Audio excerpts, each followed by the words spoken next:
স্বেচ্ছাসেবক দলের আহ্বায়ক জনাব তালুকদার আহমেদ মারুফ।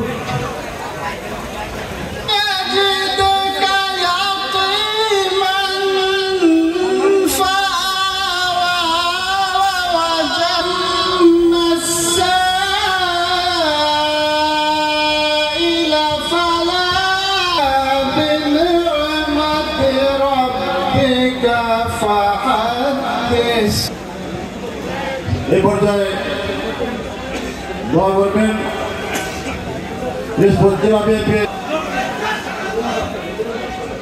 এবারে উদ্বোধনী বক্তব্য নিয়ে আসছেন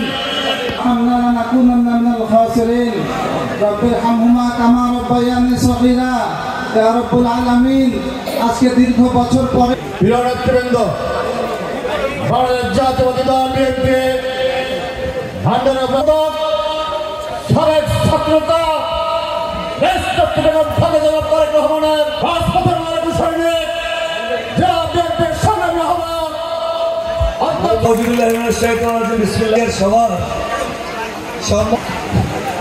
আমার তো অবস্থাটা কমিটির প্রতিনিধি, আমাদের কনভেনার, সম্মেলন প্রস্তুতি কমিটির এই সম্মেলনকে ঘিরে আমার খুব বেশি ভান্ডারিয়া উপজেলা বিএনপি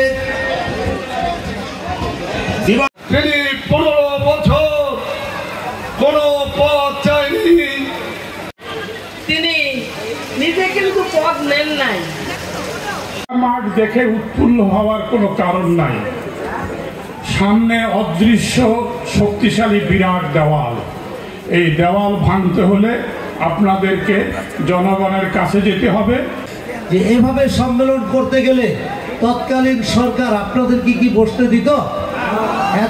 এবং আমাদের নেতৃবৃন্দ আছেন, জেলা নেতৃবৃন্দ, আমাদের যদি নির্বাচন হতে না পারে, যে ষড়যন্ত্রের মধ্যে দিয়ে বাংলাদেশকে আরেকটি বিদেশি আধিপত্য রাষ্ট্র হিসেবে পরিণত করতে চায় শেখ হাসিনা, সেই দিন যদি 5ই আগস্ট শেখ হাসিনার পরিবর্তন না হতো, পালিয়ে যেতে না হতো, সেখানে 5 তারিখের পরে এই বাংলাদেশ আরেক রাষ্ট্রে পরিণত হতো। এই বাংলাদেশকে আরেক পথে নিয়ে যেতে হতো না হয়তো। আজকে আমরা বলতে চাই, আমি ধন্যবাদ জানাই ওই সেনাবাহিনীদেরকে, আমি ধন্যবাদ জানাই সেনাবাহিনীর প্রধানকে। আপোষ করে নাই, জনগণের সাথে তারা আমাদের সাথে ঐক্যবদ্ধ হয়ে